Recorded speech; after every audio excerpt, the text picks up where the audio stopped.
A very good morning. You're watching News9 with me, Deepak Bopana. And first up, a hardware store in Nanjappa Circle in Vidyananapura was brought down to ashes last night. The store named Jagdish Hardware had caught fire at around 10 p.m.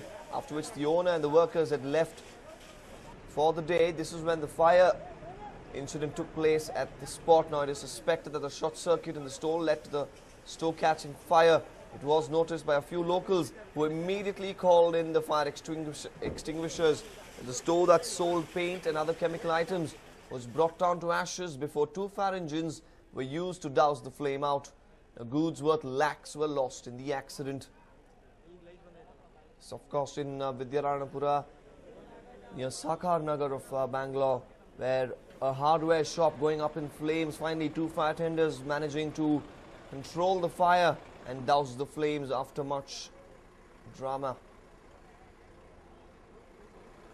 Now, this is of course a hardware store in Nanjappa Circle in Vidyananapura, which was brought down to ashes last night. The name of the store is Jagdish Hardware, that caught fire at about 10 p.m. when the workers and the owner had left for the day. It is suspected that a short circuit might have caused the fire.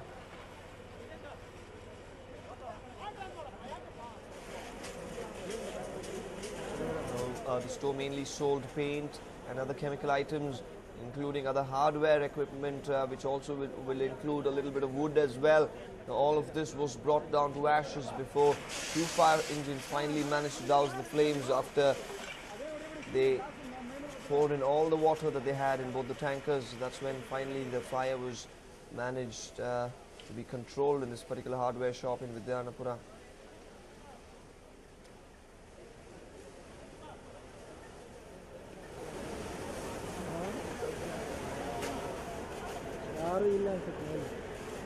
So see, fortunately the pipes surviving this particular fire. Even if the pipes would have gone in flames, it would have become really hard to control the fire. The fire tenders, we must say, acting really swiftly, putting a pipe directly into the store, helping managing the fire in time. A lot of pipes were saved due to this. Of course, we do understand that these are plastic-made pipes, which again will add to the fire. A lot of paint boxes still saved by the fire tenders who did work on time. A lot of wooden pieces as well, strips of wooden pieces as well left over, which was saved by the policemen and the fire tenders who worked tirelessly for a couple of hours before they could finally bring the fire under control.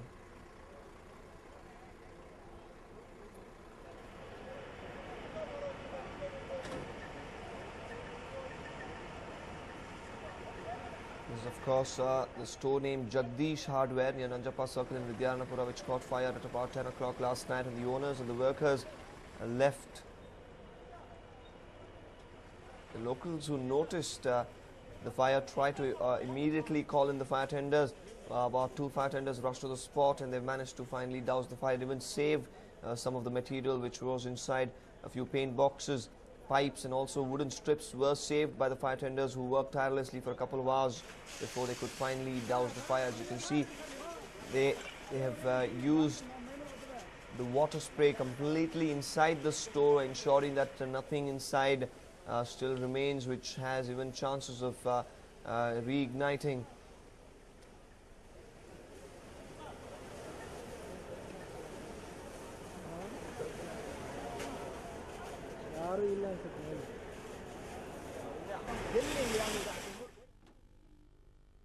Well, heavy downpour across Bengaluru came as a welcome relief for several Bengaloreans, but as usual, the city was unprepared to deal with the rains thanks to the BBMP's apathy.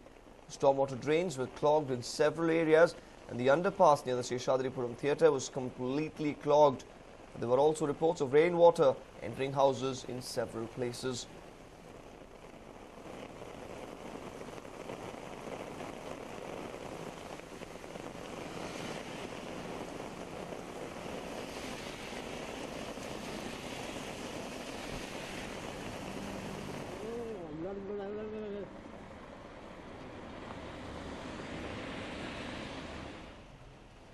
Well, it is, of course, a relief that there is rain. However, last night's rain did come as a surprise, where it did lash down on the city.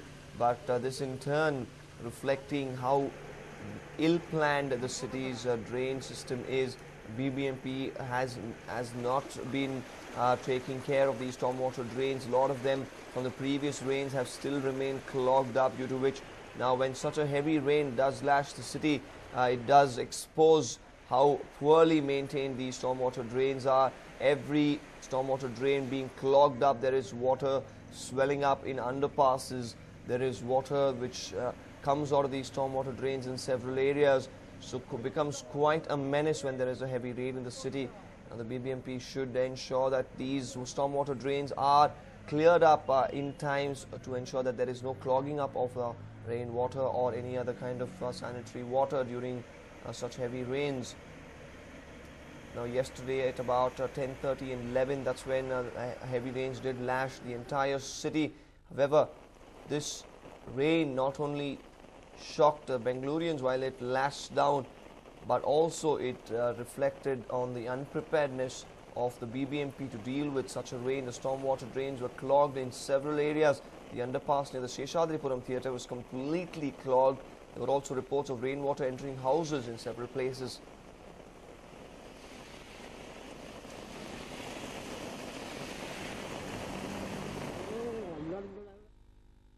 Now, as many as 3 constituencies will go into by-polls today, and on Wednesday, candidates were seen going from door to door seeking votes while election officials were busy preparing for it. Let's take a look.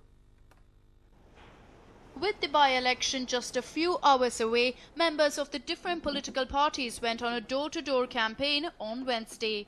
BJP MP Sri Ramalu could be seen going from door to door seeking votes in Kolagalu Taluk. On the other hand, Congress leaders too were seen doing a door-to-door campaign. Moving to Chikodi, BJP candidate Mahantesh Kavatagi Matha was seen paying visits to different parts of the town, and Congress candidate Ganesh Hukeri too could be seen going door-to-door. While the candidates were busy seeking votes, the election officials and police seized a humongous sum of 9 crore 5 lakh rupees on the outskirts of the town and took 3 persons into their custody. In Shimoga, BJP candidate B.Y. Raghavendra could be seen interacting with workers in his house. Yediyurappa too was present. Congress candidate Shantavirappa Gowda travelled to Shikaripura, Baligave and Kupaturu and sought votes in his favour. While candidates are busy seeking votes, election officials were busy transporting EVMs in the presence of tight police security. All in all, the Election Commission has taken strict measures to ensure free and fair voting. A News9 report. Well, HAL in Bengaluru is home to the world-famous fighter jet Tejas. The combat fighter jet, which made news for its distinguished features, will soon be able to take flight. Hindustan Aeronautics Limited in Bengaluru has 4 hangars for the famous multi-role fighter jet Tejas. The managing director of HAL visited the structural assembly unit of Tejas to deliver some good news. Apart from providing the jets to Indian Air Force, they have been given the go-ahead to sell these sought-after jets to other countries as well. For any fighter jet to take flight, it should be ISO standard certified. Without it, the jet will not be allowed to take to the skies. Tejas has now been given the AS9100C certificate. With this, we intend to offer this series production aircraft in the current year as a delivery to the Indian Air Force for the operation. It's a 14-ton category, and no other aircraft of this is generally available, except maybe the comparable one is the Gripen aircraft in the Saab group. This aircraft is superior to that in respect of the avionics, in respect of that. The aircraft, which costs about 150 crore rupees, is said to be of international aerospace standard and is high in demand. The Indian Air Force has already ordered 40 Tejas multi-role fighters, and demands have come in from other Asian countries as well. The manufacturers, who take pride in the fancy fighter jet, are looking forward to start with supplying to the home defence. Shobha Jojiga, News9, Bengaluru. Well, moving on, it was a long-cherished dream of the residents of DJ Halli to see a temple in their locality. But when the arch of the temple came crashing, it crashed their dreams as well. Take a look. It was more than a year ago that the construction of the Murugan temple started. The residents of Pulkeshi Nagar were hoping that the construction work would be over this year. But the residents got the shock of their lives when the arch of the temple collapsed on the workers. Now the construction site is left with only 2 pillars. 5 of the construction workers were rushed to the nearby Ambedkar hospital. One of the workers is severely injured. According to the locals, the materials used for the construction were of poor quality. The incident happened when the workers were molding the arch over the pillars. The contract of the construction work was given to a local contractor, Kiran, who is now absconding. The locals are agitated as they hope that the MLA or the corporator would meet them, but nothing happened. This is the accident took place. In this, 5 people had been injured. 2 people had been seriously injured, and 3 people some minor problem, minor injury. Till now, not even ML had been visited the place, not even the hospital, not even the corporator, Sampath Raj, had been visited. This is the serious issue about the people who had got injured. This is the Murugan temple which has seen the arch had been fallen here. Due to lack of proper material, they have not yet used, and if you see the construction, you can easily find out what is the actual happened here. They was putting the contract that Murugan temple's arch they was building. That planning was not good. 6 people was standing on up. That planning was not proper. They fell down. Nobody is visited. Near half kilometer is there. MLA Srinivasa Karmudi. Even there not came, and the corporator also not came. Nobody has came here. The residents of Pulikeshi Nagar hope that necessary action will be taken against the contractor. Sharon Elizabeth for News 9, Bengaluru. Well, indeed, I didn't think that was that cold. Well, moving on, BBMP's sketch to legalize the illegal flexes and hoardings took a beating as Upalokayukta not only took its official to task but also demanded an explanation for violating the deadline to evict flexes across the city. Take a look. It's a foregone conclusion that illegal flexes are disfiguring the beauty of Bengaluru. There have been constant efforts to get them evicted, but Paliki officials have always failed as far as vacating the same is concerned. It has come to light that Paliki has incurred huge losses amounting to Rs 1,200 crores thanks to illegal flexes. Fed up with the BBMP's apathy, a social activist has filed a complaint with the Lokayukta. Accordingly, Upalokayukta Justice Subhash Adi pursued the complaint and instructed BBMP to remove all illegal flexes across the city by 7th of this month. To take stock of the situation after the deadline was over, the justice called BBMP officials to Lokayukta office and asked them details about the number of flexes removed by them. ಪ್ರತಿಯೊಂದು ಝೋನ್ನಲ್ಲಿ ಅವರು 7ನೇ ತಾರೀಕು ಒಳಗಡೆ ಈ hoarding ಎಲ್ಲ ತೆಗಿಬೇಕಾಗಿತ್ತು. ಅದರ ಪ್ರಕಾರ notice commissioner ಅವರು issue ಮಾಡಿದ್ರು, ಡೆಡ್ಲೈನ್ ಕೊಟ್ಟಿದ್ದರು. ಆಮೇಲೆ ಅವರು ಅದನ್ನು ಮಾಡಿದ್ದೀವಿ ಅಂಥೇಳಿ ಒಂದು ಇದನ್ನು ಕೊಡಬೇಕು, ಅಫಿಡವಿಟ್ಟು. ಅದರ ಪ್ರಕಾರ ರೆವಿನ್ಯೂ ಆಫೀಸರ್ಸು ಅಫಿಡವಿಟ್ ಕೊಟ್ಟಿದ್ದಾರೆ ಮಾಡಿದ್ದೀವಿ ಅಂತ. ಆದರೂ ಪೂರ್ತಿ ಪ್ರಮಾಣ ಮೇಲೆ ಆಗಿಲ್ಲ. ಅದನ್ನು ಅವರು ಒಪ್ಕೊಂಡಿದ್ದಾರೆ, ಪೂರ್ತಿ ಪ್ರಮಾಣ ಮೇಲೆ ಆಗಿಲ್ಲ. The visibly disturbed and enraged Upalokayukta has directed officials to curb flex menace in next 3 months. The man who initiated the anti-flex campaign was happy with the outcome.